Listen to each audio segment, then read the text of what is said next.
Dans cette nouvelle vidéo, on se pose la grande question suivante.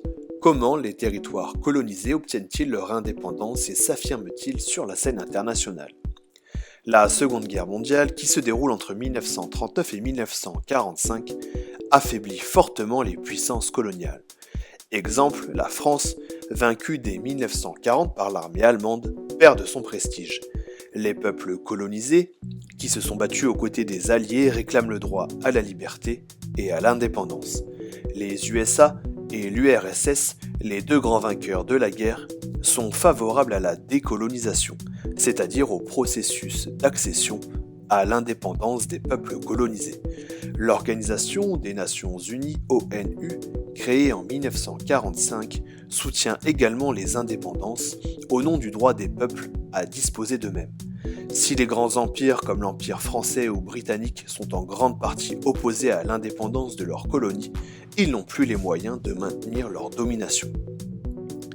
La première vague de décolonisation commence d'abord en Asie entre 1945 et les années 1950. Elle a pu se faire soit de façon négociée et ou au contraire de manière violente. En 1947, après 2 ans de négociations, le Royaume-Uni accorde l'indépendance à l'Inde et au Pakistan. Cette indépendance se fait dans un climat de violence entre hindous et musulmans. C'était il y a 70 ans, la province du Pendjab est en proie aux violences. Le démantèlement de l'Empire britannique des Indes va donner naissance dans la douleur à 2 pays, l'un à majorité hindoue, l'autre à majorité musulmane, l'Inde et le Pakistan. Au total, près de 15 millions de personnes sont jetées sur les routes. C'est l'un des plus grands déplacements de population de tous les temps et une page très sombre de l'histoire des 2 pays. La France, elle, refuse l'indépendance de l'Indochine. Après une guerre qui dure de 1946 à 1954, opposant la France au mouvement indépendantiste du Viet Minh, du leader Ho Chi Minh, les 3 pays d'Indochine, que sont le Vietnam, le Laos et le Cambodge, deviennent indépendants en 1954. C'est une défaite importante pour la France. La décolonisation se poursuit en Afrique. La France reconnaît l'indépendance du Maroc et de la Tunisie en 1956, alors que les Britanniques accordent en 1957 l'indépendance au Ghana. En Afrique noire, la France accorde l'indépendance à ses colonies en 1960, globalement de façon pacifique. En vertu du droit inaliénable qu'a tout peuple de disposer de lui-même, je proclame solennellement, en ce jour béni du 7 août 1960, l'indépendance de la Côte d'Ivoire.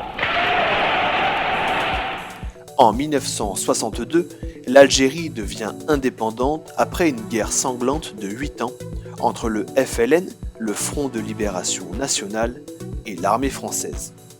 En 1955, les représentants des États nouvellement indépendants d'Afrique et d'Asie, comme l'Égypte, le Pakistan, l'Inde ou l'Indonésie, se réunissent à Bandung en Indonésie.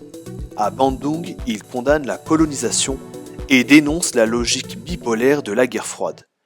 29 nations, with a population of more than 1,400,000,000 persons, attend the historic conference in Indonesia's capital city of Bandung. Premier Nasser heads the Egyptian group. Indonesia's delegate is one of the 4 so-called neutralists present, along with India's Nehru, Burma's... En 1961, à Belgrade en Yougoslavie, quelques pays fondent le mouvement des non-alignés, c'est-à-dire le mouvement qui prône l'indépendance face au bloc américain et soviétique. Les principaux leaders de ce mouvement sont l'Indien Nehru, le Ghanéen Nkrumah, l'Égyptien Nasser, l'Indonésien Sukarno et le Yougoslave Tito. Grâce à la conférence de Bandung en 1955 et celle de Belgrade en 1961, les États nouvellement indépendants, dans le cadre de la guerre froide, s'affirment de plus en plus sur la scène diplomatique internationale. Okay, Ronnie, I'm ready to start motion station.